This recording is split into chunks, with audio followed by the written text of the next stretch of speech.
So I usually like to start from the top going down, and he has a little bit of hollowing right through here. For a man, when I am looking at the cheek, I'm going to draw things a little bit differently than for a woman, because the apex of his cheek should be a little bit lower, right around here. He is a little flat right in here as well. So you see there's a little bit more fullness through here. That's very common. As we get older, we tend to develop more fullness centrally right here, but we flatten through here. So I'm going to add some projection here and here. So when you look at this width for him and you compare it to this width is shorter. So what I'm going to do is I'm going to feel along, this is where his bone is.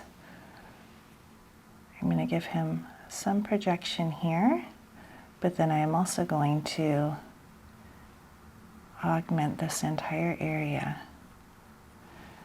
This is the no-go zone. He already has some fullness through here, but we do want to connect this piece. Okay. Patients wonder how much filler we need to create a result. So this is what my plan is for Dr. Cho.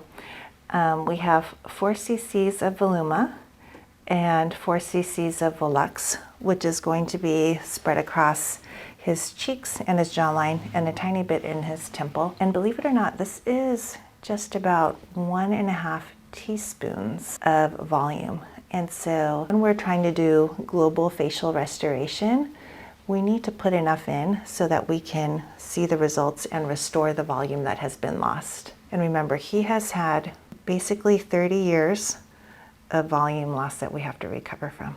Luckily, he came without his makeup on. You told me to not put it on this morning. That's right.